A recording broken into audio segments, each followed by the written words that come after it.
Estamos poniendo para grabar. Les decía, es toda una apuesta lo que vamos a hacer esta noche porque vamos a trabajar en un entre lenguas. Un entre lengua francesa, castellano y japonés. O sea que no sabemos a priori cómo va a salir esto. Mauro habla muy buen francés, pero con timbre japonés. Y mi francés tiene sus limitaciones además y un timbre más español. No obstante, nuestro intento es poder conversar con él, hacer el esfuerzo. Quien del público en algún momento pueda colaborar con las preguntas en la traducción, me da una mano y lo haremos. Pero sobre todo, nuestro intento es hacer la lectura precisa del texto que Mauro escribió para hoy. Sabiendo de esta dificultad que tenemos, él me ha enviado a priori el texto en francés y yo hice la traducción al castellano.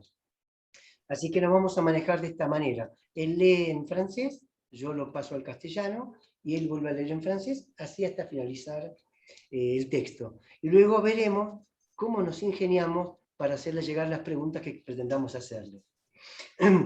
Mauro, ¿tú eres prêt? Ah oui. Voy a presentarles entonces Mauro Murasawa. Él es un investigador que ejerce el psicoanálisis en Japón, en Otsu, que queda, esto está en una parte de Japón, en Kioto, y él ha comenzado, como nos va a decir, haciendo una lectura lacaniana, y luego se inclinó con sus trabajos junto a Stefan Nadó a la lectura de Guattari. Él está escribiendo un libro con Stefan Nadó, y también, como les decía, hizo la traducción al japonés del texto que todos conocemos de Cartografía del Deseo, Micropolítica, que es de Félix Guattari y Sueli Rolnik, que ya está, por lo que entiendo, publicado en japonés. El traductor es Mauro, o sea que es un conocedor profundo de los términos de Guattari. Así que los dejo con él. Gracias a ustedes por estar y muchas gracias, Mauro. Mauro, s'il te plaît, on va commencer. Je me réjouis d'être ici avec toi. Je Ouais. te remercier d'avoir accepté d'être ici avec nous. C'est un bienvenue à l'Argentine, à Latinoamérique, le public de tout le monde. De telle manière qu'on vous attendait, Mauro. Si tu es parti. Ouais. Merci pour l'invitation aujourd'hui. Et je commence mon présentation. Le titre. Perdón, agradece la invitación y va a comenzar con su presentación. Bien. Ouais. Oui, le titre Retrouver l'univers, Guattari et la philosophie de possession. Introduction. Je suis heureux de vous rencontrer. Je m'appelle Mauro Murasawa et je suis chercheur sur des problèmes écologiques au Japon. Tout d'abord, je tiens à vous remercier de m'avoir donné cette précieuse opportunité aujourd'hui. Bueno, el título de la presentación es Encontrando o Reencontrando el Universo, donde él va a presentar un caso que está publicado en Micropolítica, es un caso de Guattari, se llama el caso de Juan Bautista, JB. Dice la introducción, me complace conocerlos, mi nombre es Mauro Murasawa y soy investigador sobre problemas ecológicos en Japón. En primer lugar, quiero darle las gracias por darme esta preciosa oportunidad hoy. Mauro. Dans le passé, j'ai commencé mes recherches dans le domaine de la psychanalyse, notamment dans l'école lacanienne de psychanalyse. Là, tout en réfléchissant à la schizophrénie, je suis passé à l'étude de la possession, puis à l'étude de l'environnement social et naturel. En el pasado, comencé mi investigación en el campo del psicoanálisis, especialmente en la escuela lacaniana de psicoanálisis. Aquí se refiere en términos genéricos, no a la escuela lacaniana. Allí, mientras reflexionaba sobre la esquizofrenia, pasé al estudio de la posesión y luego al estudio del entorno social y natural. Mauro. Cela m'a conduit de la psychanalyse lacanienne à l'étude de la pensée de Guattari, à la collaboration avec Stéphane Nadou et à la traduction de l'œuvre de Guattari. La traduction et publication de Micropolitique par Guattari et Rolnik en japonais cet été était un résultat direct de cette présentation. Bien, continúo entonces. Esto me llevó del psicoanálisis Mm. lacaniano al estudio del pensamiento de Guattari, a la colaboración con Stefan Nadeau, compilador de gran parte de la obra de Guattari, ¿verdad? Y a la traducción de la obra de Guattari. La traducción y publicación de Micropolítica, Cartografías del Deseo, de Félix Guattari y Sueli Rolnik al japonés, este verano, fue un resultado directo de aquella presentación. Mago. Oui. Dans cette présentation, je discuterai un cas clinique de Guattari décrit dans Micropolitique et j'introduirai certains de ces concepts de base tels que le plan de consistance, corps sans organes, machine, etc., surtout en relation avec l'univers, qui est un concept important pour Guattari. En esta presentación discutiré un caso clínico de Guattari, descrito en Micropolítica, e introduciré algunos de sus conceptos básicos como plan de consistencia, cuerpo sin órganos, máquina, etc. Especialmente en relación con el concepto universo, lo pone en mayúscula y entre comillas, que es un concepto importante para Guattari. L'objectif est d'expliquer ces concepts d'une manière qui puisse être facilement comprise par ceux qui ne sont pas familiers avec Guattari. Et pour ce faire, nous devrons faire un certain détour que j'espérais que vous comprenez. El objetivo es explicar estos conceptos de una manera que pueda ser fácilmente entendida por aquellos que no están familiarizados con Guattari. Para esto, tendremos que dar un cierto rodeo que espero puedan entender. Par le mot univers, vous penserez probablement à la science-fiction comme le film Star Wars ou à l'espace où se dirigent les fusées de la NASA. Bien sûr, l'espace est aussi une sorte d'univers, mais ici, nous ne parlons pas de l'espace physique et l'objectif, mais des univers immatériels et subjectifs, le domaine appelé cosmos ou le microcosme, en d'autres termes. Por la palabra universo, probablemente ustedes pensarán en ciencia ficción, como el film Star Wars, o el espacio, hacia donde se dirigen los cohetes de la NASA. Dice, por supuesto, el espacio es también una especie de universo, pero aquí no vamos a hablar de espacio físico y objetivo, sino de universos inmateriales y subjetivos, el dominio llamado cosmos o el microcosmos en otras palabras.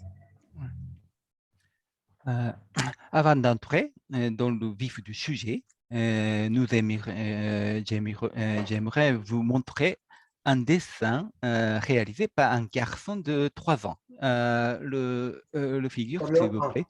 Bien. Antes de llegar al meollo del asunto, nos gustaría mostrarles un dibujo hecho por un niño de 3 años, que es la foto 1. Aguarden un instante y el operador que nos está ayudando va a compartir la pantalla para que puedan ver esta foto. Es la número 1.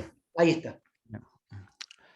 Sur cette image, l'enfant a dessiné une carte de sa maison et de son quartier.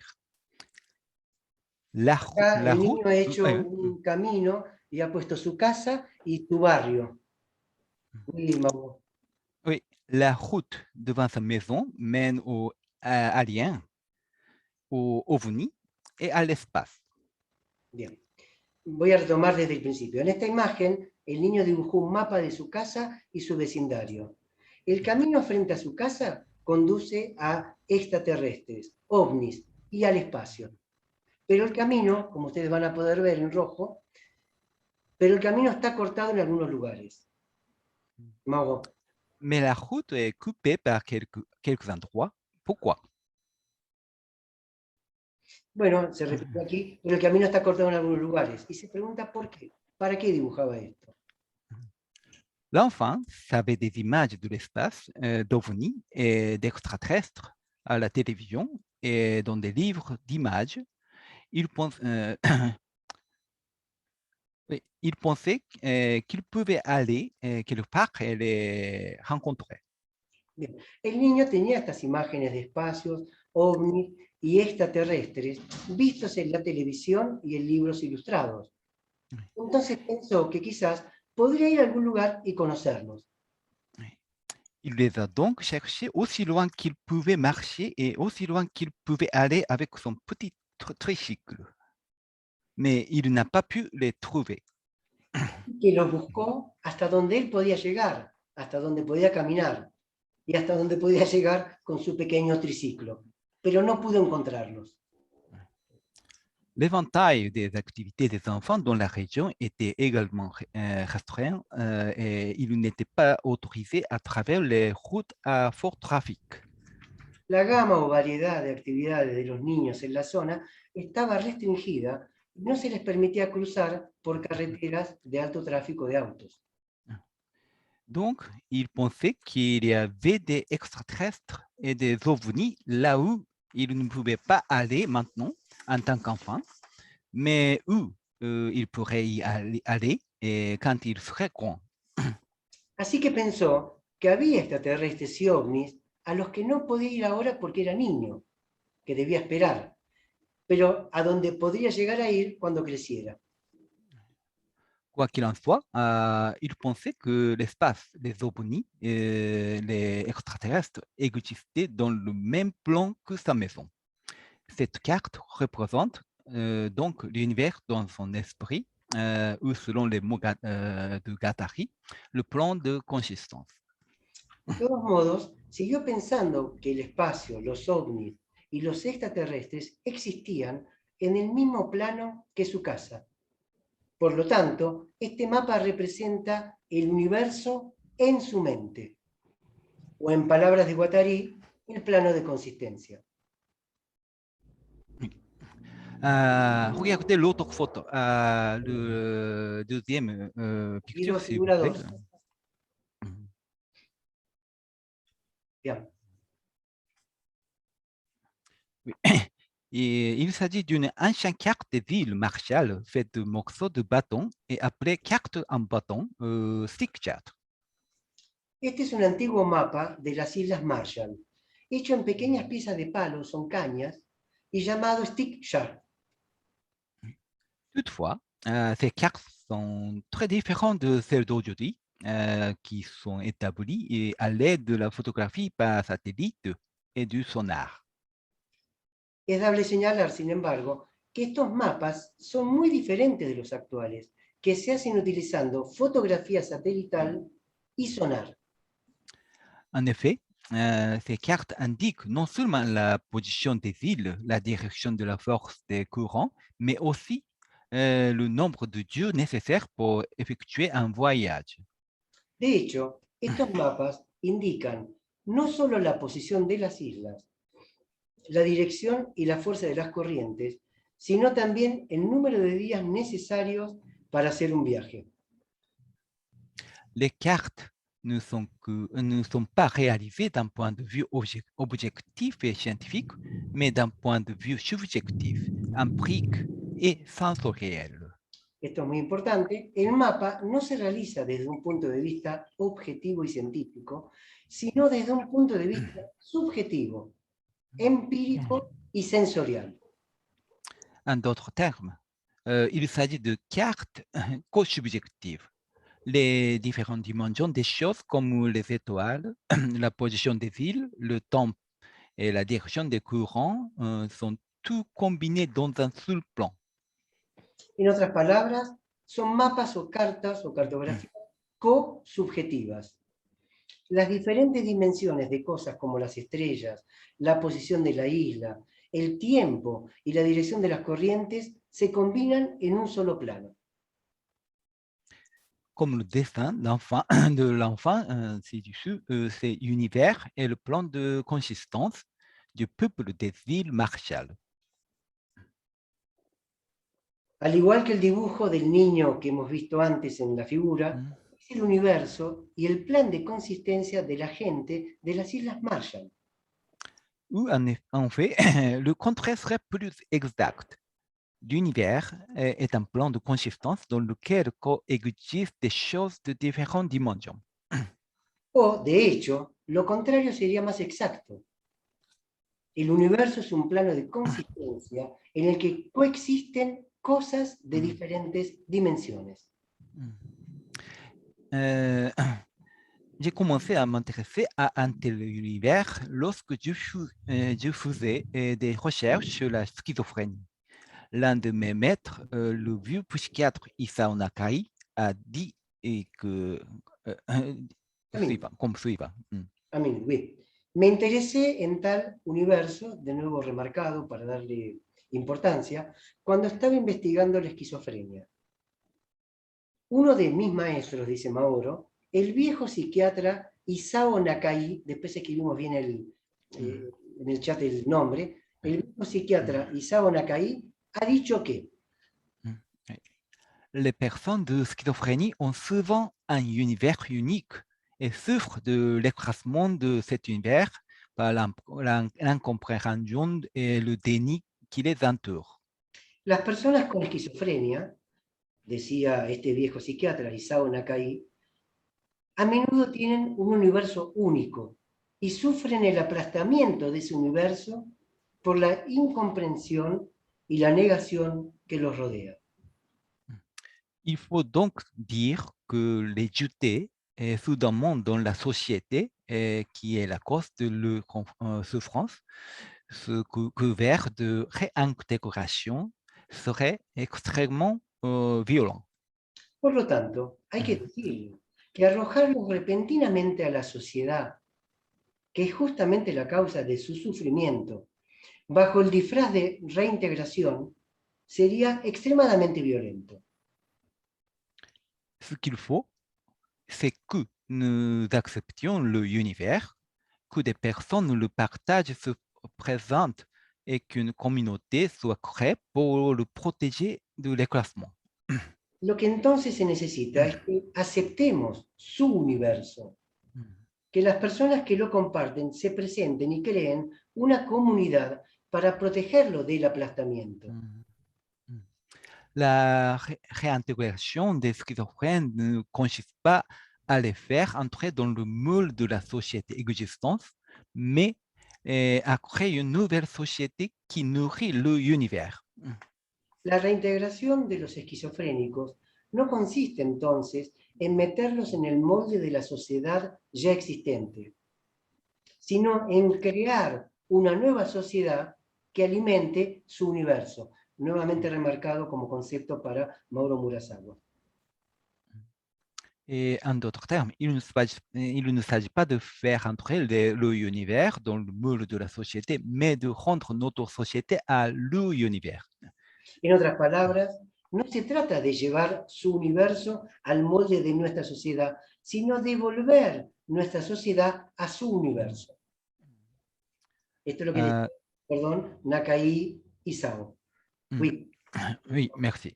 Ce point de vue de Nakai Hisao repose sur sa propre psychiatrie inspirée de Leibniz, non pas le dualisme cartésien de l'esprit et du corps, mais le parallélisme de l'esprit du corps, l'esprit et du corps de Leibniz ou Spinoza.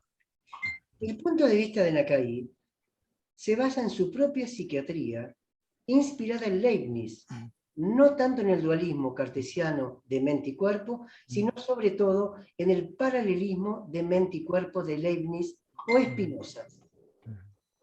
En fait, les idées de Nakai étaient très proches de celles de Guattari, et ce sont les disciples de Nakai qui ont accepté la psychothérapie institutionnelle de Guattari au Japon. De hecho, las ideas de Nakai eran muy cercanas a las de Guattari, y fueron justamente los seguidores de Nakai quienes aceptaron la psicoterapia institucional de Guattari en Japón. Je suis moi-même partie de la psychanalyse lacanienne, en passant par l'étude de schizophrénie et de possession traditionnelle, jusqu'à l'étude de la société contemporaine et de l'écologie. Yo mismo partí del psicoanálisis lacaniano, pasando por el estudio de la esquizofrenia y la posesión tradicional, aquí en el sentido de la histeria, y la posesión tradicional, hasta el estudio de la sociedad, y esto es nuevo, y la ecología contemporánea. Les idées les idées de Guattari, qui a suivi un chemin similaire au mien, m'ont été d'une grande aide. Bien, las ideas de Guattari, que siguió un camino muy parecido al mío, fueron de gran ayuda para mí. Maintenant, avant de parler de Guattari, je voudrais de faire une petite diversion et réfléchir à la pensée d'Artaud, Antonin Artaud, qui l'a influencé. Car il me semble qu'en examinant la pensée d'Artaud, on peut mieux comprendre celle de Guattari. Ahora bien, antes de hablar de Guattari, me gustaría hacer una pequeña diversión, ejercicio, y reflexionar sobre el pensamiento de Artaud, Antonin o Antonin Artaud, que lo ha influido. Porque me parece que al examinar el pensamiento de Artaud, uno puede entender mucho mejor el pensamiento de Guattari. Le corps sans organes et les organes chez Artaud. Comme on le sait, le concept de corps sans organes, CSO, d'Antonin Artaud, a été utilisé comme concept central dans l'Antidipe et mille plateaux de Deleuze-Guattari. Deleuze et Guattari. El título o este subtítulo es El cuerpo sin órganos y los órganos en Artaud. Dice Mauro, como se sabe, el concepto de Antonin Artaud de cuerpo sin órganos se utilizó como el concepto central en Antidipo y Mil mesetas de Deleuze y Guattari. L'écrit pour l'Antidipe, édité par Stéphane Nadeau, montre que le concept s'appelait plan de consistance au stade de la rédaction, mais a été progressivement remplacé par CSO, c'est un corps sans organes. Los escritos para el Antidipo, editados por Stéphane Nadeau, son donde él muestra cómo hizo Guattari para escribir el Antidipo, esto está editado por Stéphane Nadeau, muestran que el concepto que se llamó plan de consistencia en la etapa de redacción, poco a poco fue reemplazado gradualmente por el concepto de cuerpo sin órganos. Cependant, il y a quelques différences dans le concept entre Artaud et Deleuze-Guattari. Donc, examinons d'abord le concept dans la pensée d'Artaud. Sin embargo, hay algunas diferencias en el concepto entre Artaud y Deleuze y Guattari. Veamos primero el concepto en el pensamiento de Artaud. Artaud, artiste de la scène, s'est rendu au Mexique en 1936 et a séjourné pendant quelques mois chez les Tarahumara, une tribu indigène américaine. Artaud, un artista escénico, fue a México en 1936 y se quedó unos cuantos meses con los Tauramaras, una tribu indígena americana. Là, les indigènes lui ont enseigné un rituel secret appelé siguri. Un terme simple, le siguri fait référence aux esprits de la terre. Allí, los nativos le enseñaron un ritual secreto llamado siguri o siguri. En pocas palabras, siguri se refiere a los espíritus de la tierra. Par un rituel spécial, par un Artaud fusionne avec l'esprit du siguri.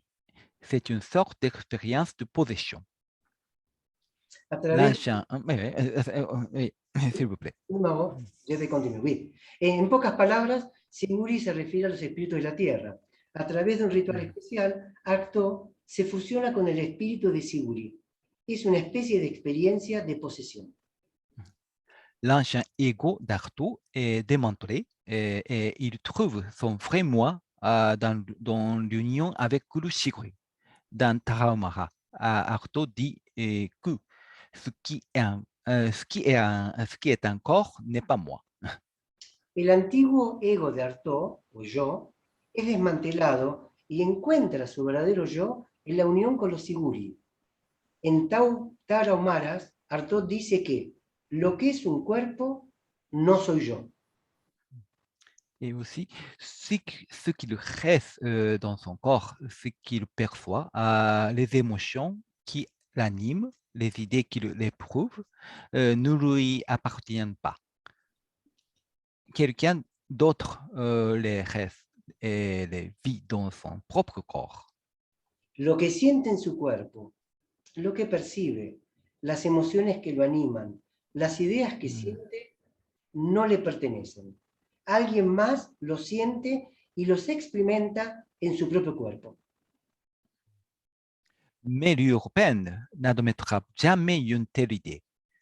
S'il le faisait, il se croirait fou et les gens penseraient qu'il est devenu fou. Pero un europeo nunca admitirá tal idea. Si lo hiciera pensaría que estaba loco. Y la gente también pensaría que se había vuelto loco. Ouais. Claro. Peu après son retour de Mexique en Europe, Artaud a été interné dans un hôpital psychiatrique. Là, il a été diagnostiqué schizophrène par des psychanalystes et souffert pendant plusieurs années de la thérapie par électrochoc. Poco después de regresar a Europa desde México, Artaud fue internado en un hospital psiquiátrico. Allí fue diagnosticado con esquizofrenia por los psicoanalistas y sufrió durante varios años de electroshock. Après sa sortie de l'asile, il écrit un article intitulé Pour en finir avec le jugement de Dieu, dans lequel il propose le concept de corps sans organes. Tableau 1, s'il vous plaît. El cuerpo, la número 1. Estamos poniendo otra de las imágenes, pero sigo la traducción. Después de su liberación del asilo, escribió un artículo titulado Para poner fin al juicio de Dios, en el que propuso el concepto de cuerpo sin órganos. Dans cet article, Artaud part de la distinction entre vivre et exister ou être. Peut vivre, pour vivre, et il faut exister. En este artículo, Artaud parte de la distinción entre vivir y existir. A la izquierda ustedes verán vivir, a la derecha existir. Les organes du corps sont là pour maintenir l'existence. Bien. Pardon, Mago. Ça va. Oui, continue. Bien. Para vivir uno debe existir. Los órganos del cuerpo están ahí para mantener la existencia. Manger et boire, c'est-à-dire les désirs, en découlent. L'exister est un moyen et non une fin pour vivre. Comer y beber, es decir, los deseos, fluyen de él. Existir es un medio, no un fin para vivir. Mais vivre est une pure événement naturel et elle est souvent en conflit avec être, avec exister. Pero vivir es un asunto puramente natural y a menudo está en conflicto con ser. La peur de mort de l'homme fait exister comme une fin plus importante que vivre et le conduit à supprimer et à haïr de vivre. Esto es muy importante. El miedo a la muerte del hombre hace que existir como fin en sí mismo sea más importante que vivir. Y entonces lo lleva a reprimir y a odiar vivir. C'est ce que Artaud appelle l'obscénité, l'obscène. Esto es lo que Artaud llama obscenidad o lo obsceno. En d'autres termes, il se produit une perversion dans laquelle l'existence, qui était l'origine d'un moyen, devient une fin. En otras palabras, hay una perversión en la que la existencia, que originalmente era un medio, se convierte entonces en un fin. Pour maintenir le corps en tant qu'organe, l'être humain crée une organisation sociale et pour maintenir cette organisation, il accepte le jugement de Dieu, c'est-à-dire l'interdiction du désir par la loi et le code. Bien. Para mantener el cuerpo como órgano, el ser humano crea una organización social y para mantener esta organización acepta el juicio de Dios. Es decir, la prohibición del deseo por la ley y el código. Par conséquent, pour retrouver le vivre, nous devons nous séparer de l'existé et du jugement de Dieu qui le soutient. C'est l'idée principale pour en finir avec le jugement de Dieu. Por lo tanto, para recuperar la vida, debemos separarnos de la existencia y fundamentalmente del juicio de Dios que la sostiene. Esta es la idea principal para terminar con el juicio de Dios. Ici, la substance du vivre est un corps sans lien avec les organes, c'est-à-dire corps sans organes. En revanche, les organes est le sujet d'exister. Aquí entonces, la sustancia de vivir, esto es fundamental, así que lo voy a repetir. Aquí, la sustancia de vivir es un cuerpo no relacionado con órganos, es decir, el cuerpo sin órganos. Por otro lado, órganos es el tema de los que existen, de los existentes. En réfléchissant à l'expérience d'Artaud, nous pouvons voir que cette CSO est une paraphrase de Sigri, qui est l'esprit de la Terre. Ah oui, changer le figure, s'il vous plaît. La figura.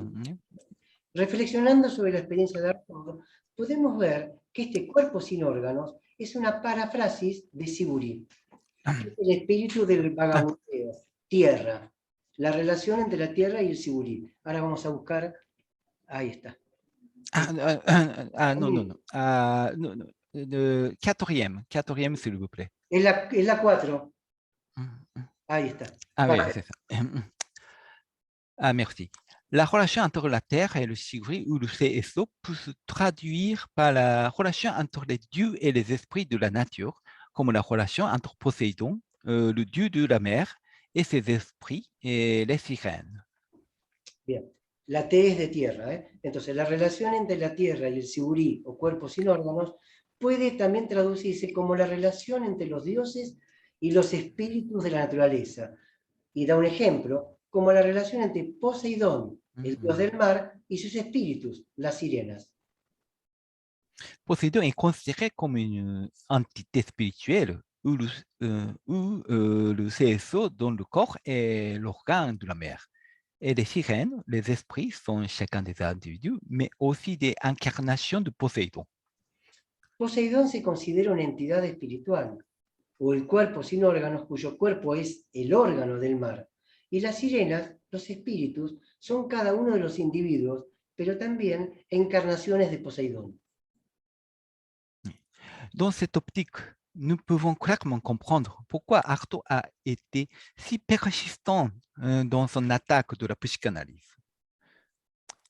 Con esto en mente, podemos entender claramente por qué Artaud fue tan persistente en su ataque al psicoanálisis. Pour Freud, le CSO chez Artaud est Thanatos, ou la pulsion de mort, une entité qui abandonne son organisme ou son être pour vivre, mais une sorte de pulsion suicidaire. Para Freud, el cuerpo sin órganos de Artaud es Thanatos o la pulsión de muerte, una entidad que abandona su organismo, su ser, para vivir una especie de impulso suicida. Desde el punto de vista de Artaud, sin embargo, el psicoanálisis de Freud es obsceno. Du point de vue d'Artaud, cependant, la psychanalyse de Freud est obscène, car Freud limite le CSO comme des désirs personnels, biologiques, coupe la continuité avec la Terre et le réduit à un désir sexuel pour la mer. Bien, como me adelanté, pero lo vuelvo a leer entonces. Desde el punto de vista de Artaud, sin embargo, el psicoanálisis de Freud es obsceno, porque Freud limita el cuerpo sin órgano a deseos personales y biológicos, cortando de este modo la continuidad con la tierra y reduciéndolos a un deseo sexual por la madre. Et Freud considère également comme normal le sujet, l'enfant, qui, à travers la dynamique familiale du complexe d'Oedipe, désire volontairement son abandon. Et l'autre, par exemple le père, Dieu chez Artaud, qui justifie cet abandon. También considera normal al sujeto, al niño, que a través de la dinámica familiar del complejo de Edipo desea voluntariamente este abandono, y al otro, el padre o Dios en Artaud, que justifica este abandono, abandono de los deseos. Bien. Oui, pour Artaud, cette vision freudienne est doublement ou triplement perverse. Beaucoup Para d'entre Artaud, vous, para Artaud, esta visión freudiana es doble o triplemente perversa. beaucoup d'entre vous savent que cette critique de la psychanalyse d'Artaud a été reprise dans l'Antiodype de Deleuze-Guattari. Muchos de ustedes saben que esta crítica tan fuerte de Artaud fue retomada en el Antedipo de Deleuze y Guattari. Oui, le cas de Jean-Baptiste. Cependant, la relation d'Artaud entre les organes et le corps sans organes était considérée comme trop extrême pour Guattari. Sin embargo, la relación de Artaud entre el órgano y el cuerpo sin órganos se consideró demasiado extrema para Guattari, la consideraba demasiado extrema.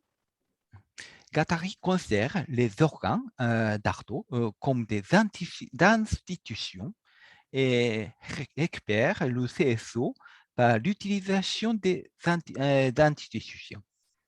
Guattari considera a los órganos, entre comillas siempre, artudianos o de Artaud, como instituciones. Oui. Y recupera el cuerpo sin órganos a través del uso de instituciones.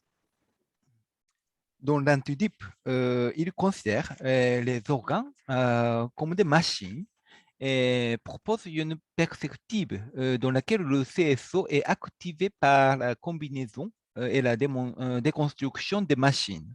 En d'autres termes, le CSO est à la fois la cause et l'effet des organes machines. Bien.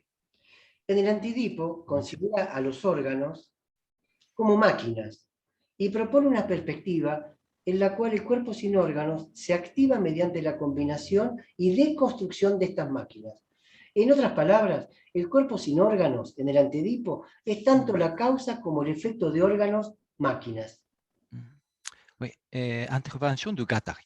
Voici le cas de Guattari tel que décrit dans le livre Micropolitique. Guattari conseillait un patient gravement schizophrène appelé Jean-Baptiste. Bien, vamos a ver ahora entonces la presentación del caso que él va a tomar del libro Micropolíticas. Para quienes quieran leerlo allí o tenerlo para después, en la página 353 de la edición castellana. Esto es lo que llama Mauro la intervención de Guattari. Aquí está el caso de Guattari como se describe en el libro Micropolítica. Guattari estaba aconsejando a un paciente severamente esquizofrénico llamado Jean-Baptiste. L'environnement familial et social du patient était rigide. Les symptômes de Jean-Baptiste ne s'amélioraient pas. Il était ballotté d'une institution médicale à une autre. El entorno familiar y social del paciente, Jean-Baptiste, era muy rígido. Sus síntomas no mejoraron y era expulsado de una institución médica a otra institución médica. Guattari hésite, mais fait un pari. Il a conseillé à Jean-Baptiste de quitter ses parents et de commencer sa propre vie. Bien, Guattari duda, pero sin embargo hace una apuesta. Le aconseja a Jean-Baptiste que deje a sus padres y que comience su propia vida. Pour ce faire, il a persuadé ses parents de le soutenir financièrement et a utilisé son réseau de contacts pour accéder à diverses institutions sociales et privées. Para ello, convenció Guattari a sus padres, los padres de Jean-Baptiste, para que lo apoyaran económicamente y utilizó toda su red de contactos para acceder a diversas instituciones sociales y privadas. Guattari hésitait bien sûr en raison du risque que son état s'aggrave s'il vivait de manière indépendante. Cependant, Guattari prévoyait que grâce à la vie autonome, le patient Jean-Baptiste organiserait de nouvelles relations sociales, euh, étendrait son propre territoire dans la société et que la guérison se déroulait en conséquence. Guattari dudó, por supuesto, y dudó debido al riesgo de que su condición pudiese empeorar si vivía de forma independiente. Sin embargo, la previsión de Guattari fue que a través de la vida independiente, el paciente podría organizar nuevas relaciones sociales, expandiría su propio territorio en la sociedad y entonces la curación llegaría en consecuencia. Il est clair que Guattari avait à l'esprit la cruauté d'Artaud, cruelle d'Artaud, que j'ai mentionné précédemment. En d'autres termes, si le patient continue à vivre avec ses parents, ces symptômes peuvent être maintenus à un certain niveau, mais la qualité de sa vie, y compris sa vie sociale, restera faible et à long terme, il pourrait être poussé au suicide. Bien, está claro que Guattari tenía en mente la crueldad de Artaud, que mencioné anteriormente. En otras palabras, si el paciente continúa viviendo con sus padres, sus síntomas pueden mantenerse en un cierto nivel, pero su calidad de vida, incluida su vida social, seguirá siendo baja y a largo plazo podría verse empujado al suicidio. En revanche, s'il s'éloigne de ses parents et devient indépendant, le changement soudain de son environnement peut exacerber ses symptômes et dans le pire des cas, le pousser au suicide. Por el otro lado, si se aleja de sus padres y se independiza, el cambio repentino en su entorno puede exacerbar sus síntomas y en el peor de los casos también empujarlo al suicidio. Cependant, celui-ci aura, espérons-le, une meilleure qualité de vie et de meilleures chances de guérison. Selon Artaud, le premier est obscène et le second est cruel. Sin embargo, se espera que tenga una mejor calidad de vida y mejores posibilidades de recuperación. Según Artaud, el primero, o sea, que quede con los padres es obsceno y el segundo intento es cruel. Grâce à cette tentative, Jean-Baptiste a surmonté divers obstacles et a commencé à créer sa propre vie en trouvant un emploi et en commençant ses études.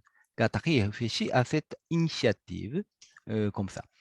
No obstante, a través de este intento, Jean-Baptiste superó varios obstáculos y comenzó a crear su propia vida, encontrando un trabajo y comenzando sus estudios.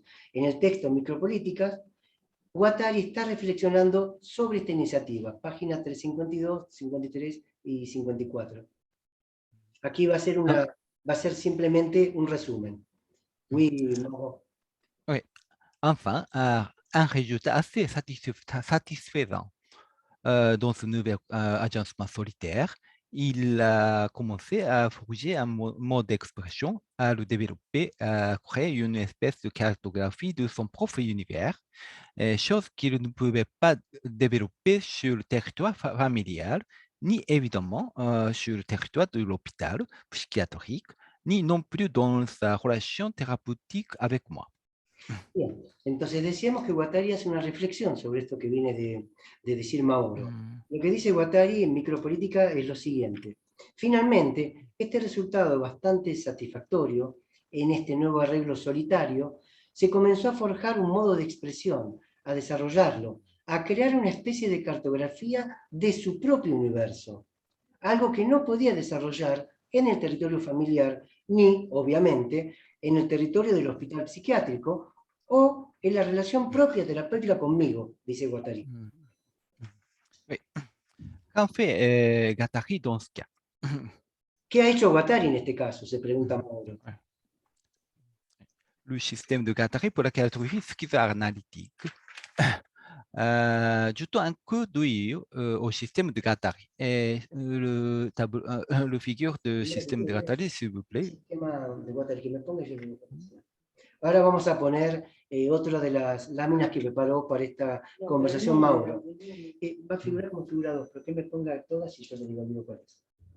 Lo que está diciendo es, echemos un vistazo al sistema de Guattari.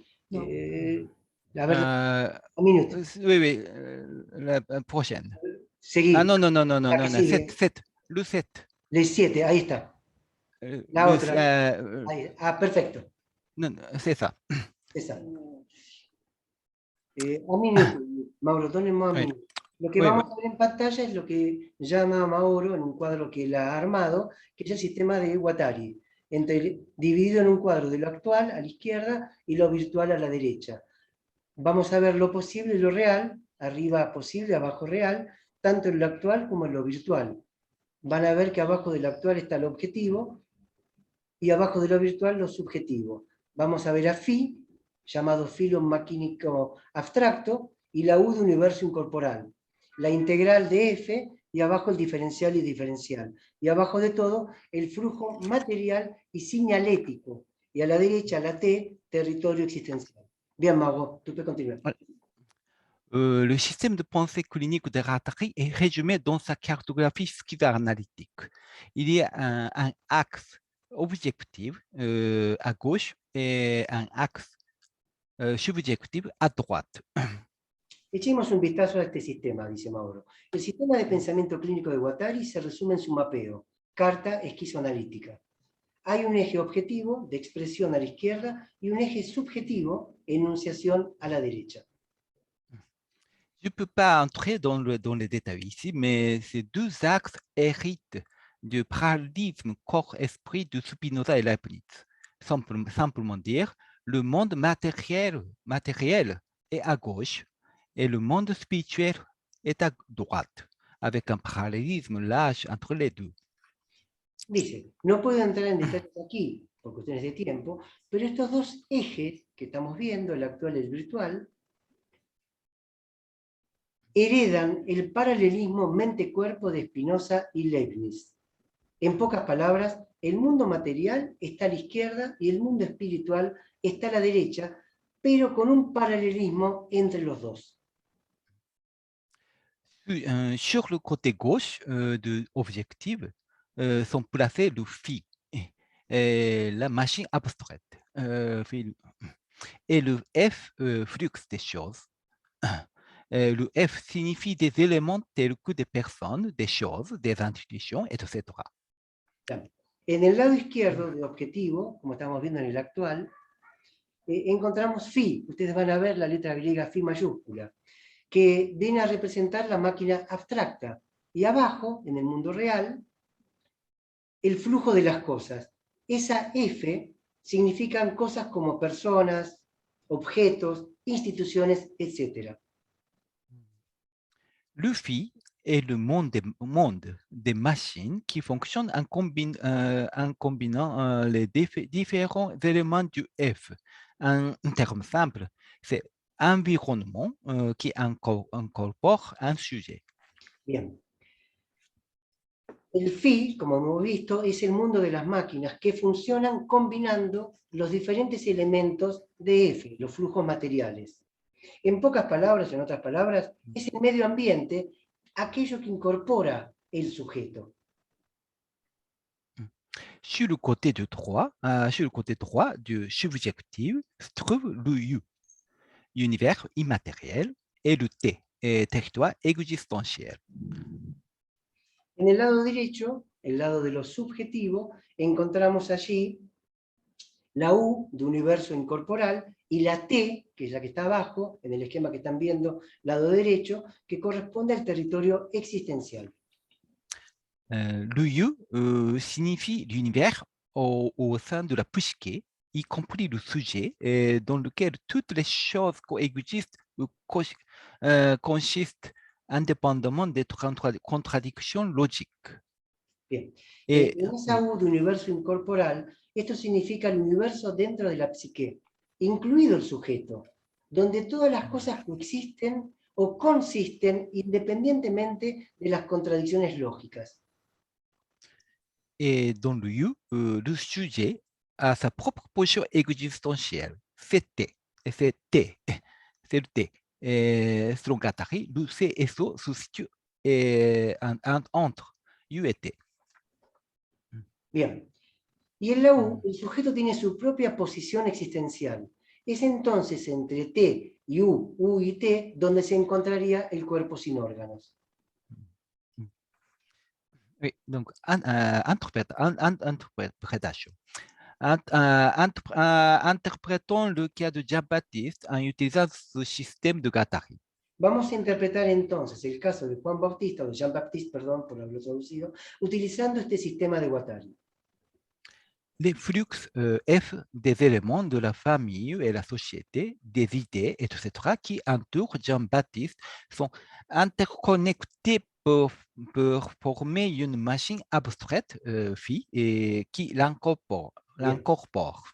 Los flujos, estos flujos de las cosas, de los elementos, de la familia y la sociedad, las ideas, etcétera, que rodean a Jean-Baptiste, están interconectados para formar una máquina abstracta cuyo nombre sería Phi, lo que aparece arriba de toda la izquierda, entre paréntesis, filum maquínico abstracto. Esta máquina lo incorpora a Jean-Baptiste. Oui, Mauro. Oui. Comme cela se reflète dans la vision du monde au sein de la psyché U, où le plan de consistance, son territoire existentiel, se rétrécit et il perd son propre fondement existentiel. C'est son symptôme. C'était son symptôme. Bien, como se refleja en la cosmovisión dentro de la psique U, lado derecho de lo que estamos viendo, el universo inmaterial o plan de consistencia hace que su territorio existencial se encoge y pierde su propio fundamento existencial. Este fue su síntoma. Le figure 8e, s'il vous plaît. La figura 8. C'est l'image. Perfecto, c'est l'image. Oui, c'est ça. Oui. Guattari tente de recombiner les éléments qui entourent Jean-Baptiste, c'est-à-dire les dialogues des consultations, l'agent immobilier, les assistants sociaux, son réseau de connaissances, des institutions, F. C'est F. Bien, Guattari intenta recombinar los elementos que rodean a JB. Fíjense que abajo van a encontrar las iniciales de Jean-Baptiste, que está encogido, ¿no? Entonces, repito, Guattari intenta recombinar los elementos que rodean a Jean-Baptiste, es decir, los diálogos, las consultas, el agente inmobiliario, los trabajadores sociales, su red de conocidos, las instituciones, nombradas acá como F. Oui, en combinant ces éléments F, il conduit Jean-Baptiste dans un nouvel environnement, une nouvelle machine. C'est F, c'est phi. Cela renouvelle également la vision mentale du monde de Jean-Baptiste, c'est U, et il s'assure un nouveau territoire existentiel, T. Bien, es combinando estos elementos como conduce a Jean-Baptiste a un nuevo entorno, a una nueva máquina. Recuerden que se simboliza con Phi mayúscula. También, al lograr esto, renueva la cosmovisión mental de Jean-Baptiste y asegura un nuevo territorio existencial. Encore septième image, s'il vous plaît. La imagen 9, Guido la 9. Non, non, non, non, non, ¿No? non, Oui, système de Guattari, oui, s'il vous plaît. Sistema. Volvemos entonces a la 6, creo que eso es 7. 7, Guido. Non, non, non, non. C'est ça, oui. 7, parfait. Oui. Il convient de noter ici que le processus de formation des symptômes et le processus d'interférence de Guattari sont les mêmes directions. C'est-à-dire qu'il procède dans l'ordre F à phi et U à T. Bien, cabe señalar aquí que el proceso de formación de síntomas y el proceso de interferencia de Guattari son exactamente los mismos. Es decir, proceden con el fin de F a phi o de U a T. Guattari perçoit un danger car son intervention peut aggraver les symptômes de Jean-Baptiste. Guattari percibe este peligro y se da cuenta del peligro porque su intervención puede agravar los síntomas de Jean-Baptiste. La guérison, en revanche, procède dans l'ordre inverse. Lorsque Jean-Baptiste retrouve son territoire existentiel, T, son monde mental, U, et son fonctionnement et son sens change, ce qui, à son tour, reconfigure l'environnement du monde objectif, phi, et modifie la perception de Jean-Baptiste par les personnes, F, qui, compose cette machine et favorise la subjectivité de Jean-Baptiste, c'est le T. Bien, la sanación o la cura, por otro lado, procede en un orden inverso. Cuando Jean-Baptiste recupera su territorio existencial, llamado T, su mundo mental, U, y su funcionamiento dentro de él, entonces cambia, lo que a su vez reconfigura el entorno del mundo objetivo, phi, modifica la percepción de Jean-Baptiste por parte de las personas que componen esta máquina y promueve entonces la nueva subjetividad de Jean-Baptiste. El mismo, oui. Oui.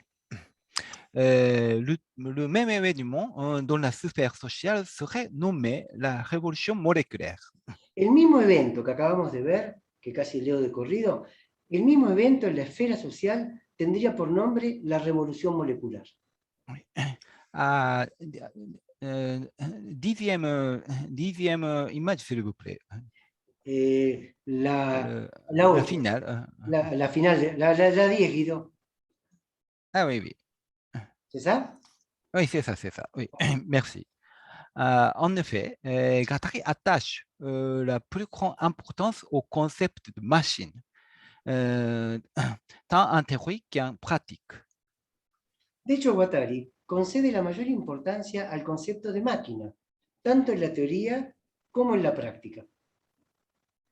Bien sûr, l'analyse et la déconstruction des machines revêtent une grande importance pratique, tant dans la pratique clinique que dans les mouvements sociaux. Por supuesto, el análisis y la deconstrucción de las máquinas es de una gran importancia práctica, pero no solo en la práctica clínica, sino también en los movimientos sociales.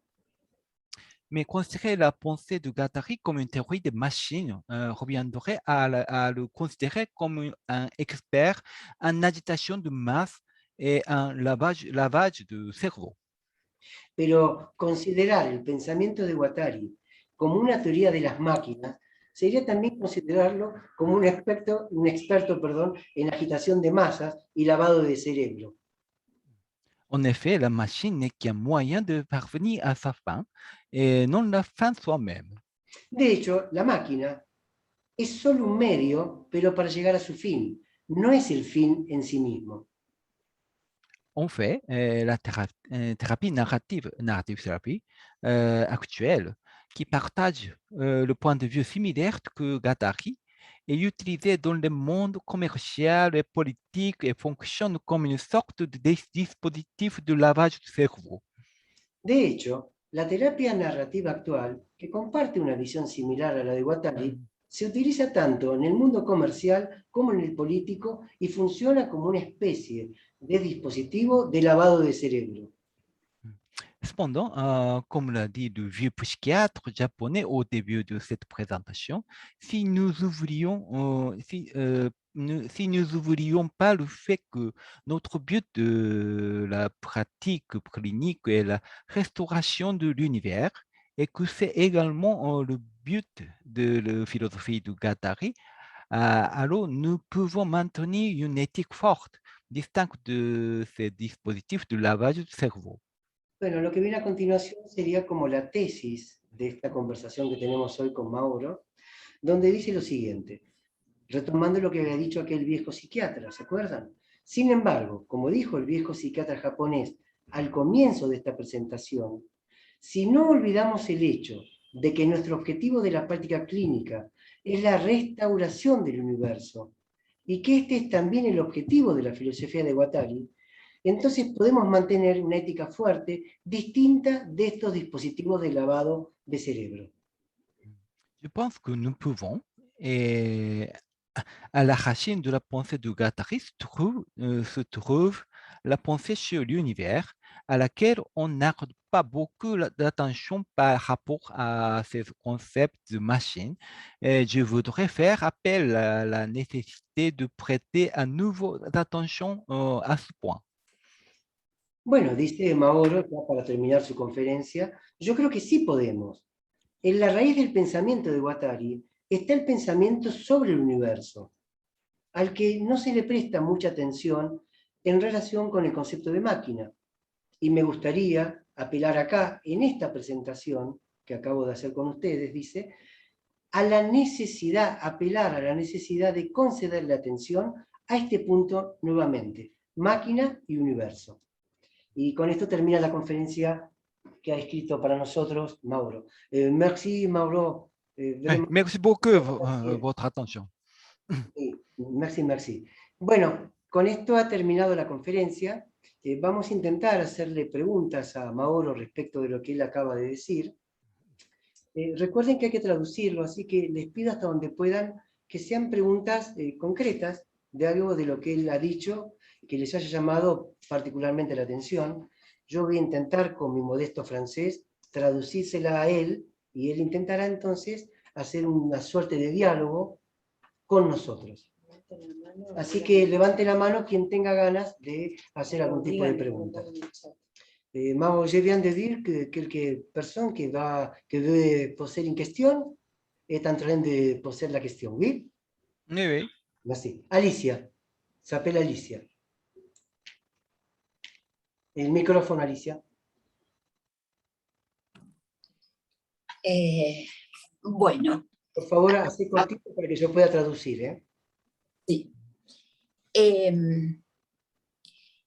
Para poder aceptar su universo y no el universo,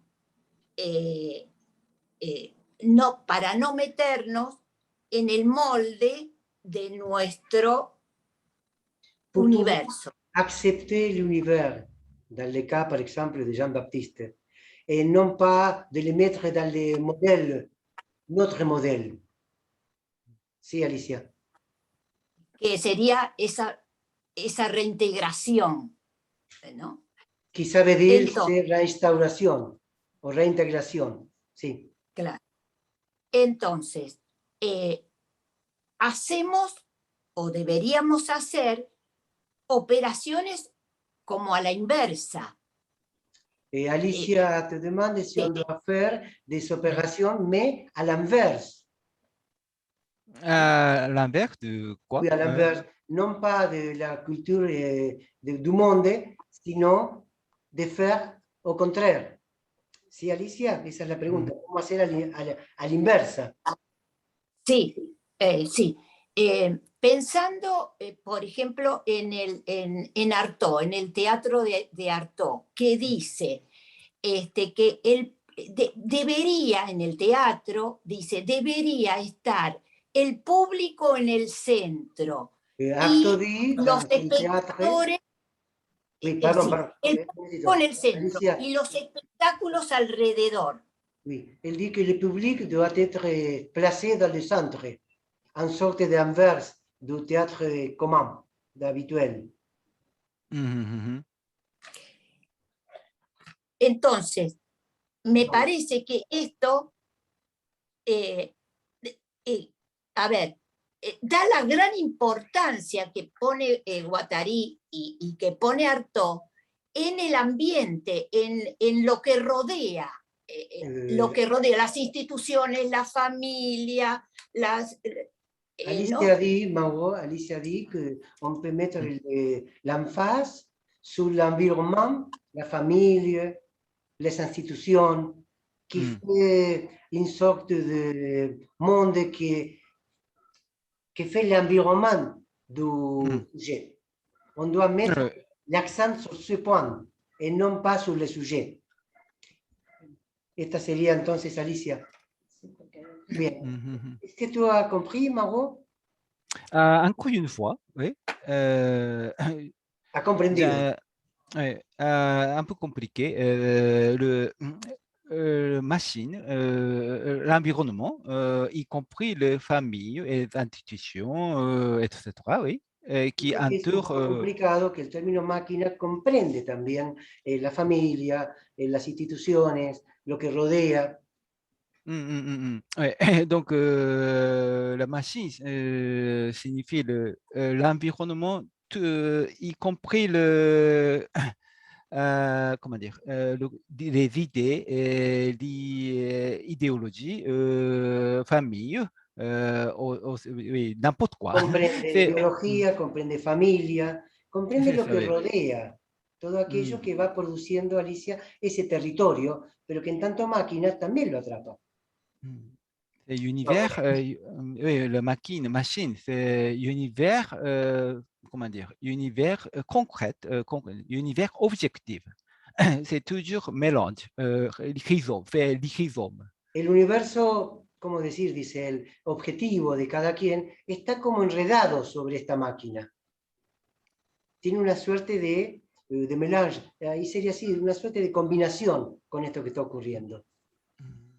Donc, la machine comment dire, objective toujours reflète la machine interne, machine de subjective, univers, you, et phi, machine objective, c'est toujours comme un miroir, une sorte de... Claro, dice que estas máquinas, entonces, lo que Alicia decía el teatro y el público, viéndolo acá como dos máquinas, están en una especie de espejo, de miroir, sí, de espejo. Están allí como combinándose.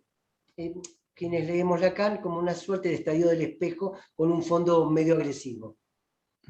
Donc, je crois que c'est comme si le monade est l'univers. La relation, c'est univers physique et univers interne. C'est comme si, selon Leibniz, dans le concept de Leibniz, univers, ça veut dire univers autour de, dehors de moi, monade, dedans, monade. Tu dis monade, oui, Mauro, Monade. Oui, la mónada. Monade. Hablando de Leibniz y de esas mónadas que pensaba Leibniz en relación a lo que sería ese mundo interior, ese mundo circundante. Está mostrando como un tejido, esa es la palabra que estaba buscando. Hay un tejido que se va armando entre estas máquinas, ¿sí? Sí, un entramado también es una buena palabra, que va haciendo esa trama, que en algunos casos aplasta y en otros no. Mais la différence entre Guattari et Leibniz, monade de Leibniz, c'est Leibniz pense monade et l'univers comme un miroir. Ça veut dire que reflète complètement. En Leibniz hay una suerte de espejo que refleja absolutamente todo, pero que hay una diferencia con Guattari. Y la diferencia con Guattari es, ahora lo va a decir, la diferencia de Guattari. Oui, Guattari pense l'univers physique, univers objectif, univers subjectif, univers. Ce n'est pas comme un miroir. Ça veut dire que para Guattari no hay allí una imagen, no hay un espejo, no están en ese entramado. Está lo objetivo y lo subjetivo. Donc, ça donne l'effet entre les deux. Y produce un efecto entre ellos dos, entre estas dos posiciones, que es el esquema que luego les podremos enviar a quien lo desee, que mostraba el sistema de Guattari. Ya no como reflejo, sino como una acción de uno sobre el otro, produciendo efecto. Donc j'ai dit, Guattari hérite de parallélisme de Spinoza ou Leibniz. Bueno, dice que Guattari hereda estos paradigmas de Leibniz o Spinoza. Bien, ¿alguna otra pregunta? Sí. ¿Quién tenemos? Ariel y Sergio Altieri. Ariel, te escuchamos. Konnichiwa. Konnichiwa. Oro. Merci. Merci beaucoup. Es el tema de elementos de un inconsciente objetivo. Está en la página 357 de la edición en castellano. Ariel a avec lui le texte en espagnol. Il parle de Guattari parle d'un inconscient objectif, d'un inconsciente objetivo, Ariel. Claro, y eso por un lado me producía como un silencio, decir, ¿qué es esto de el inconsciente y el objetivo o un ruido? Generalmente es difícil relacionar el inconsciente con lo objetivo. Si podría ampliar un poco más, igual ahora con esto del entramado, por ahí intuitivamente es mejor. Ariel dit que par rapport à la lecture de Guattari dans Micropolitique, il existe quelque sorte de bruit à partir de la notion ou par rapport à la notion d'inconscient objectif. Si tu peux dire quelque Elementos. Oui, et d'éléments. Si tu peux dire quelque chose par rapport à ce point, sur l'inconscient, mais d'un terme objectif. Comment on peut penser cet écrit de Guattari? Encore une fois, s'il vous plaît. Encore. Oui. Ariel se demande, parce qu'il a produit une sorte de bruit, la lecture du texte de Guattari. Guattari parle d'un inconscient, mais en termes objectifs, pas subjectifs. Ariel se demande si tu peux dire quelque chose par rapport à ces commentaires de Guattari à propos d'un inconscient objectif. Comment peut exister cet inconscient objectif? Tu as compris la question? Oui, j'ai compris peut-être, mais oui, c'est le point très compliqué. Oui. C'est un point très compliqué.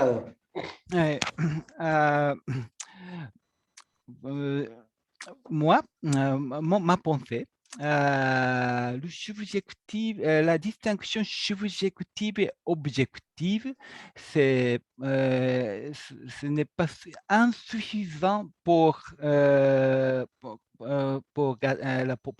expliquer la pensée,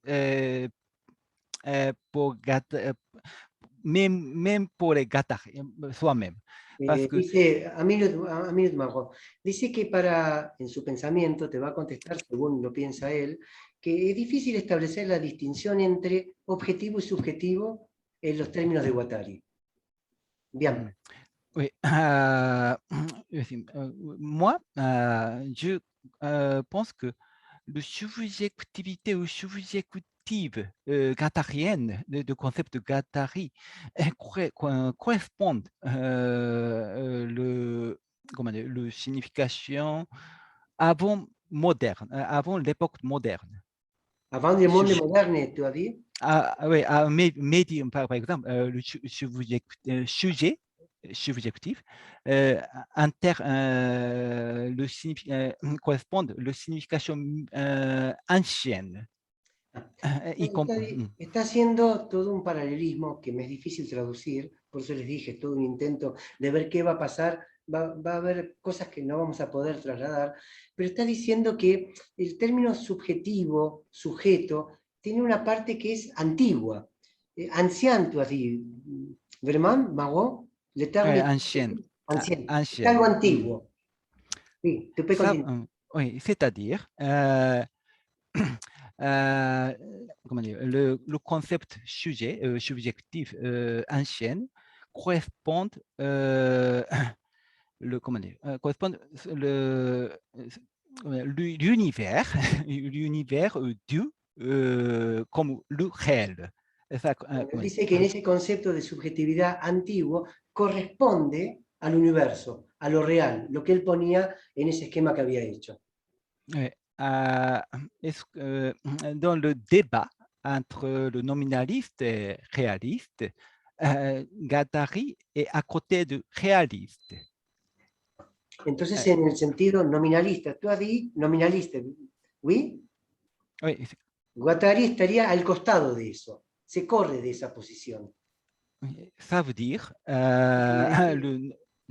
le nominaliste a pensé univers comme, comme la chose objective. El nominalismo ha pensado el universo como algo objetivo.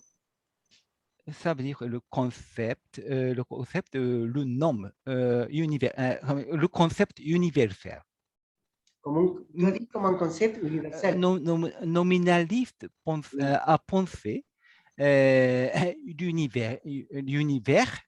l'univers comme le concept universel.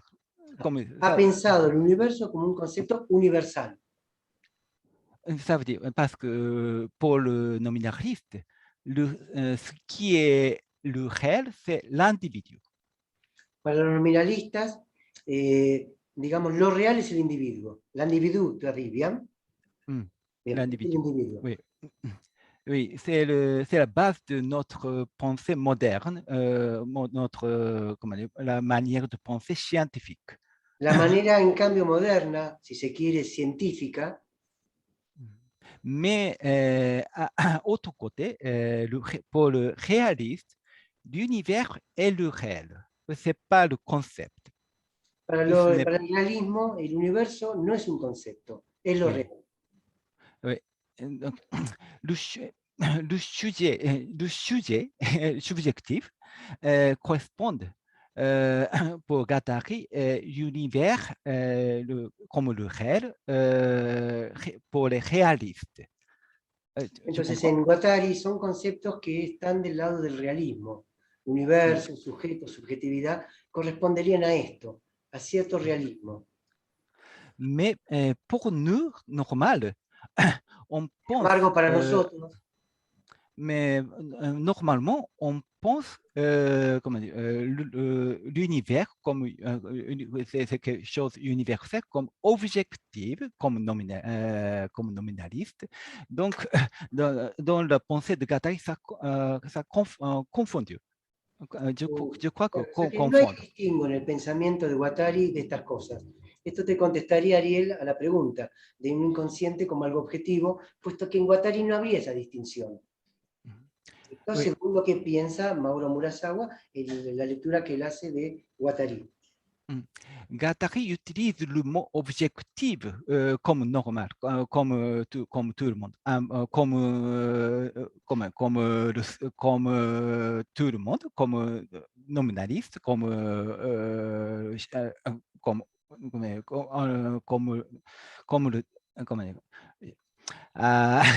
c'est difficile pour moi, Mauro. Comme nous. Guattari utilise le mot objectif. Guattari utilisa, un moment, s'il te plaît. Guattari utiliza la cuestión objetiva, la palabra objetiva, oui. Oui. Comme objectif, Guattari utilise le mot objectif comme dans la signification moderne, mais le subjectif, le mot subjectif, Guattari utilise utilise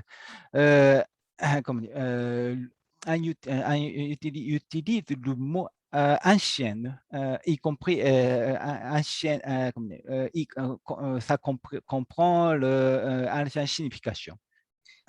Pour faire un petit résumé, pour Guattari ou pour Guattari, le terme objectif, c'est ancien tant comme moderne.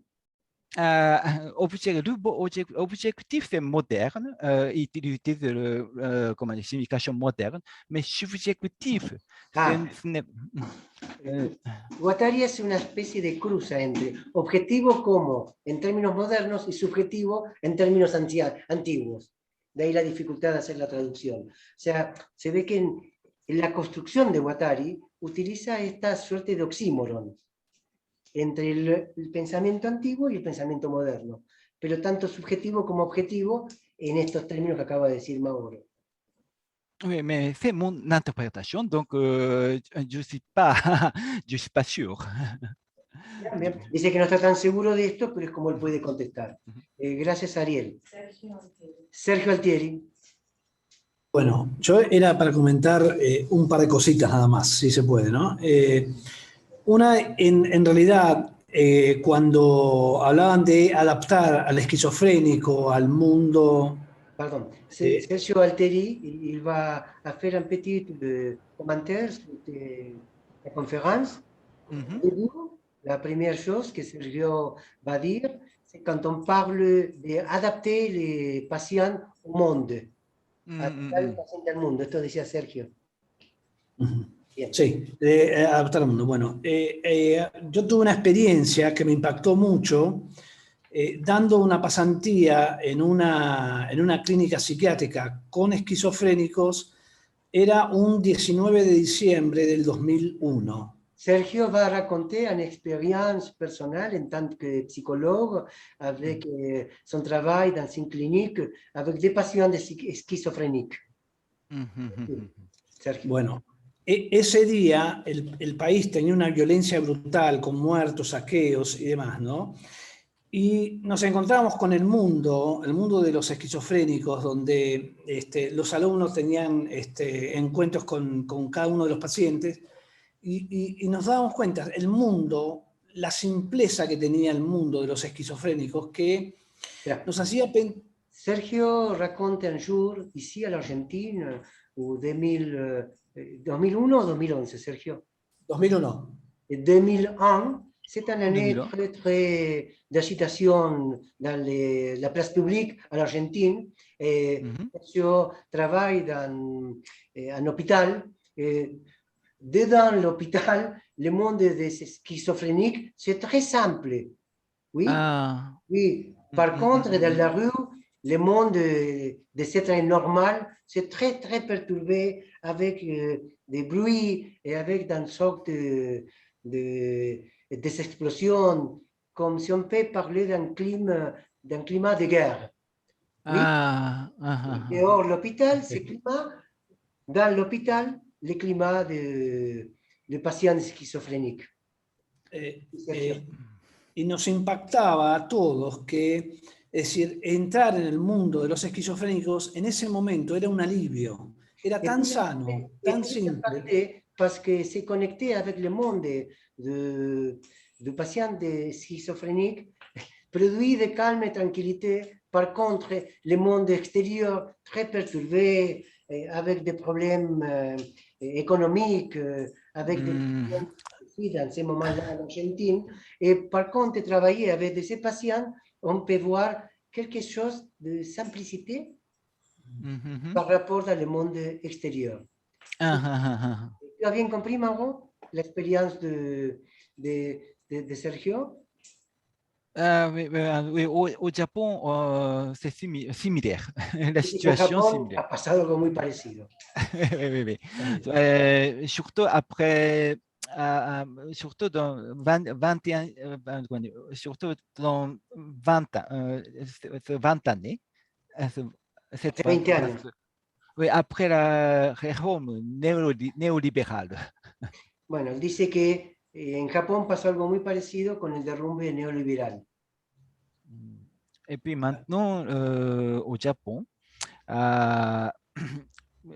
le psychiatrie, psychiatrie a beaucoup changé pendant 30 années, parce qu'avant, il y a beaucoup de psychanalystes et puis psychiatrie culturelle, mais maintenant presque effacée. On dit qu'avant, il y a peu de psychanalystes, et maintenant, on a beaucoup. Non. Avant, il y a beaucoup de psychanalystes culturels. Ça veut dire que comme maintenant, plupart des psychiatries et psychiatres sont psychiatres biologiques. Bueno, dice que en la actualidad se ha producido un cambio donde gran parte de los psiquiatras en Japón son biologistas. Donc, oui, à l'inverse de pensée de Guattari. C'est ça. Et puis, claro, al contrario de lo que viene diciendo, la psiquiatría actual en Japón es como que resiste este movimiento que impulsaría Guattari o ese viejo psiquiatra que había mencionado antes Mauro.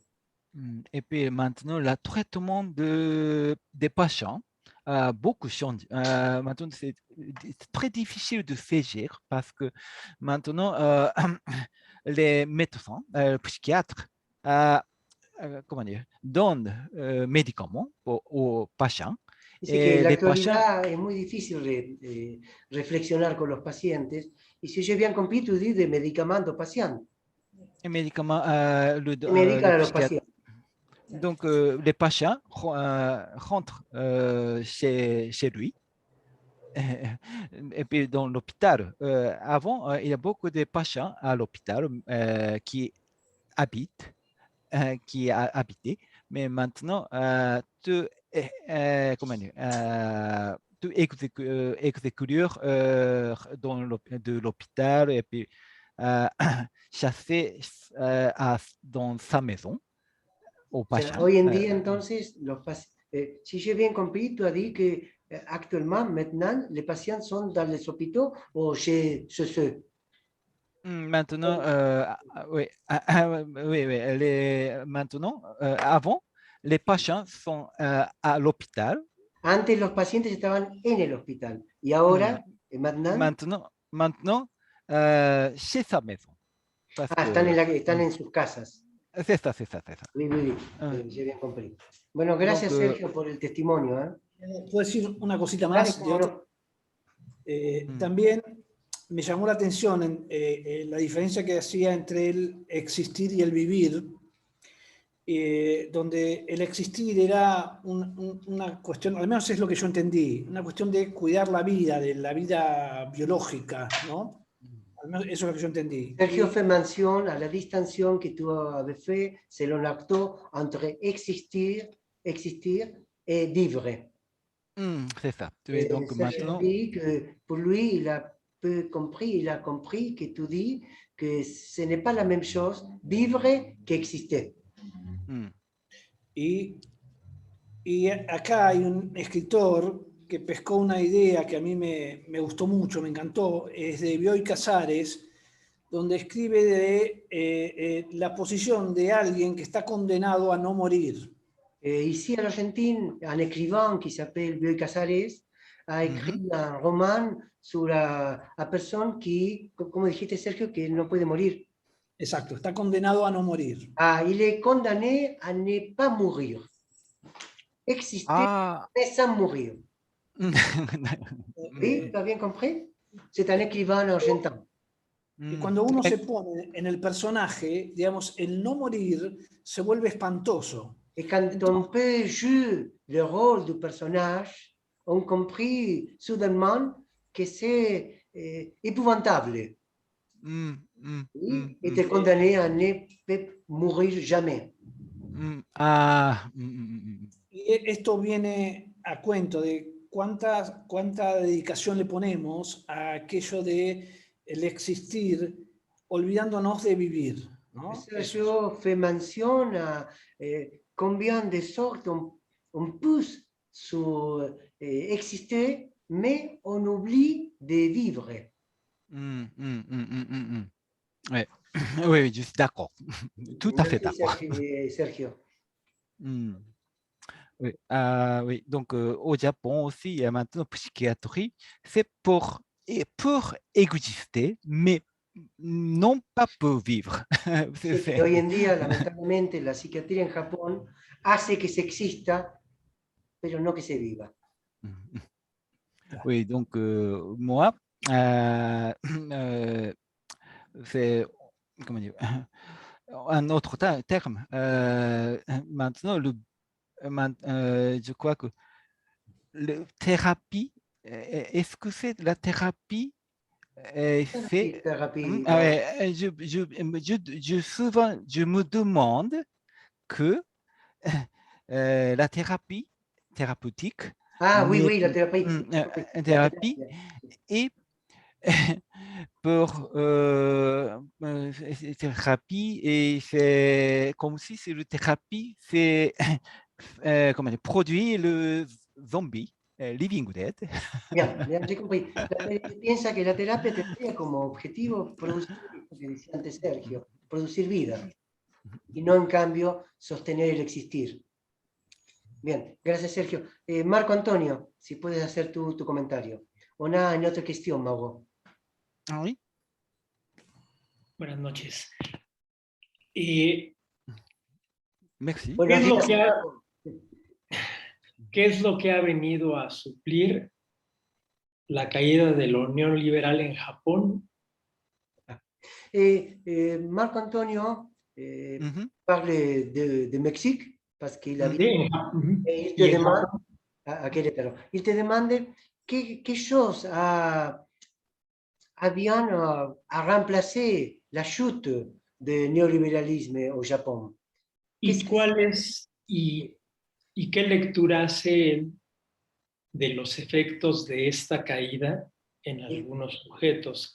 Quelle est votre lecture ou votre compréhension des effets que produit cette chute sur les sujets, Y las Ah. consecuencias que se ha notamment dado. les patients?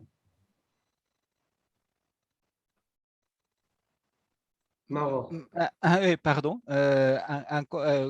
encore, s'il vous plaît, oui, en français. D'accord. Marco Antonio se demande, Mhm.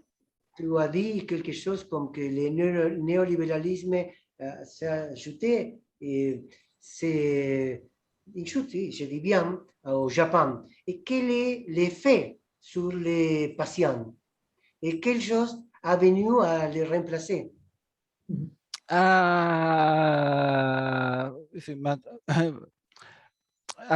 Après la réforme néolibérale, Oui. qui est remplacé par qui est remplacé par le néolibéralisme. Pardon, Non? c'est le néolibéralisme, il n'ajoute pas, c'est en vigueur actuellement le néolibéralisme. Ouais, encore très fort, maintenant. Espera, hemos tenido un error de traducción entonces. No cayó, sino que está más fuerte todavía. Ya. Fortifie, oui, maintenant. Oui. Oui, bien sûr, bien sûr. La politique et le politique néolibéralisme tout à fait maintenant détruit la société japonaise, mais politiquement encore continue, économiquement et politiquement encore néolibéralisme continue. Dice que entonces, vamos a corregir esto, sí continúa con mucha fuerza y que justamente la política neoliberal está destruyendo los lazos sociales. Oui, oui. Mais socialement, maintenant, arrête. Maintenant, beaucoup de citoyens, comment dire, pero actualmente están poniendo freno los ciudadanos. C'est de manifestación, por ejemplo. Manifestation aussi, et puis, comment dire, que hay toda una agitación también social que está tratando de hacer, de frenar esto. mais surtout, manifestation ou suicide ou comment dépression. Pardon, tu as dit suicide? Suicide, oui, oui, parce que qui renonce, qui ne veut pas vivre dans le monde néolibéral. La gente que no soporta vivir en ese mundo se suicida. Ouais, donc le nombre de suicides au Japon est très très haut. Dice que la cantidad de suicidios va en aumento y es bastante elevada. Claro, quienes no pueden adaptarse en este mundo que él antes había mostrado siguiendo Artaud de la crueldad, como no lo toleran, entonces se suicidan. Mais et puis le problème c'est maintenant peut-être c'est même situation de Brésil, c'est le populisme. Le problème maintenant pour les citoyens, le problème politique est le populisme. Excusez-moi, tu viens de dire que le problème actuel c'est le populisme. Populisme, oui, populisme, oui, ça, populisme. Que el problema actual se vuelve como un populismo, en este caso sería de derecha, que no permite vivir. Oui, comme qui empêche de vivre. C'est ça, comme Trump, comme le président Trump. Oui, claro, muy excesivo. C'est, ¿Sí? ¿Está bien traduir? Oui. Excesivo. Donc, maintenant, je crois que la frontière de combat avec le néolibéralisme, le capitalisme, c'est au niveau de plan de consistance où Mamán dice que en la actualidad piensa que es a nivel del plano de consistencia donde se tendría que dar este combate contra el capitalismo y el neoliberalismo. Es justamente en ese punto, que es lo que él decía antes como revolución molecular. Sé que tú viens de dire como revolución molecular. Mais c'est ça, oui. Donc, en d'autres termes, au niveau de narratif, En otros términos, a nivel narrativo. comme fabulation, le mot bergsonien, il y a la capacité de fabulation. La capacidad de fabulación en el sentido, tú has dit, de Bergson, Henri Bergson. Bergson, oui, le concept de Bergson, oui. Oui, au niveau sensoriel, au niveau du corps et l'esprit. Ça veut dire, parce que le narratif, la domaine de narratif, le plan de consistance, c'est tout maintenant manipulé par le commercialisme, Claro, technologie. digamos que el exceso de comercialismo, es un neologismo que traduzco, pero creo que pasa en castellano, manipula los cuerpos, manipula las ideas, y entonces por supuesto que de alguna manera aplasta esos territorios existenciales. Por eso es que justamente en el plano de consistencia donde él ve que se podría dar esta revolución molecular con un cambio de narrativas, con un cambio de discurso. Bueno, en definitiva lo que estamos haciendo acá, a pesar de esta dificultad de traducción que tenemos y del pasaje entre lenguas. Es que tu penses, Margot, qu'on n'a pas de frontières, c'est dans le monde entier les combats. Combat, comme à frontière. Pas frontières. Pas frontière, oui. Claro, y le decía que esto no tiene fronteras, que el mundo, que este combate se da más allá de las fronteras. Por ejemplo, je pense que Guattari fait le combat au Brésil. Mais c'est ça. C'est ça. Donc, c'est le domaine où Guattari a recherché. Et maintenant, déjà, le capitalisme utilise presque la théorie de Guattari, Deleuze et Guattari. Déjà, le capitalisme, comment dire, a dépassé, déjà utilise. Oui, on a parlé d'un texte, je me souviens d'un architecte qui parle de passer les mots, traverser les murs. ¿Tú te souviens déjà? Él dice que también el capitalismo toma estas cosas y las usa para su propio beneficio. On va finir, Margot. La combinación de machine et univers, c'est une sorte de sortie de ce dualisme sans sortie. Le pregunto si lo que él propone, la combinación de máquina con la noción de universo, nos permitiría salir de este dualismo que si no, no tendría salida. Je vais reprendre la question, Margot. Est-ce que tu penses que la combinación del mot univers et la notion de machine permet de sortir de ce dualisme sans sortie? Oui, je crois, oui. Parce que le parallélisme oui. du corps-esprit, Spinoza ou Leibniz ou Guattari, c'est à l'origine, je crois que, comment dire, la manière de penser très ancienne pour le genre humain. Él dice que el paralelismo, hasta donde yo entiendo, y les pido me disculpen porque ya estoy bastante cansado, no es fácil traducir y ha sido larga la jornada de hoy para mí, pero el paralelismo entre Guattari, Leibniz y Spinoza, ese paralelismo mente-cuerpo permitiría de salir. Mais j'ai un doute. C'est comme retourner à un pensée ancienne. Ancienne et aussi au futur. Está muy bien. Yo le pregunto, pero entonces es volver a un pensamiento antiguo. Y él me responde, pero como al toque, sí, pero también al futuro. Antiguo y al mismo tiempo futuro.